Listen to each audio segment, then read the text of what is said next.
I want to start out by asking you for your reaction when you first saw Jonathan Pereira's first time writer's script. Very cool.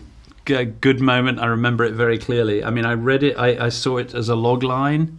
Said I'd like to. My agent said, "You have any interest in this?" And I wrote back and said, "Yes," immediately. Send it to me. Knew nothing about it. Had no baggage. He was a completely unknown writer. Had no studio attached. Had no people attached. It wasn't set up anywhere, and it was just a rivetingly good read.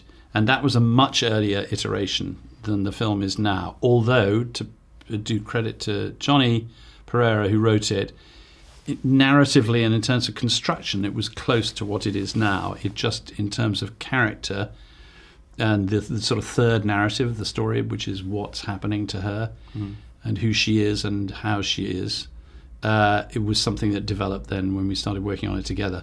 But it was it was a complete page turner, and I think anything that's dealing with argument and intelligent thought that actually can be thrilling and exciting, in other words, the natural domain of a thriller without it being about action or lethal. I mean, there's obviously a lethal issue at the center of it, but more of a sort of theoretical lethal issue, at least apparently, is quite a challenge. And I felt I knew how to make it into a film.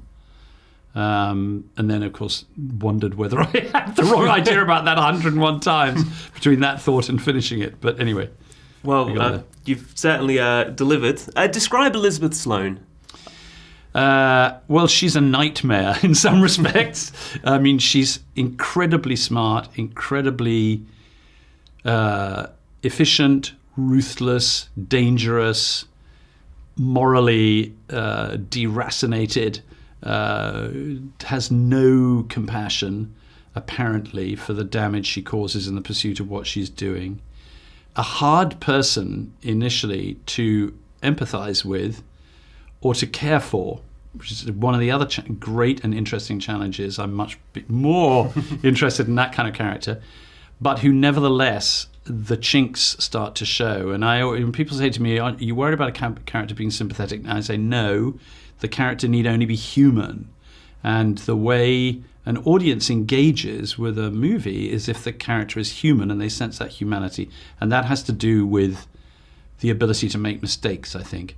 And this is a woman who prides herself on never making a mistake. This is a role that I'm guessing the vast majority of women in Hollywood wanted.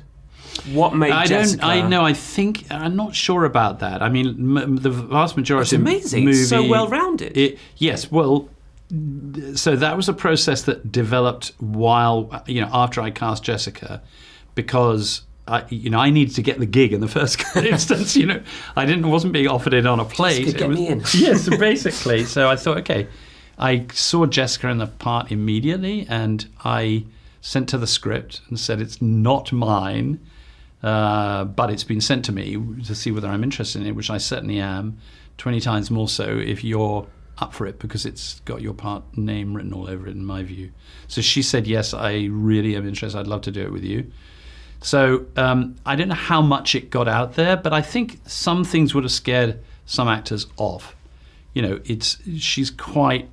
to be quite a fearless actress to take it on, I think, because she's kind of appalling, as I started out by saying, in many ways. But and Jessica never thinks about that. She doesn't think about whether or not an audience is going to like her, just whether the part is interesting to play, whether it's an empowered woman. That's quite important to her, I think, even if the power is misused.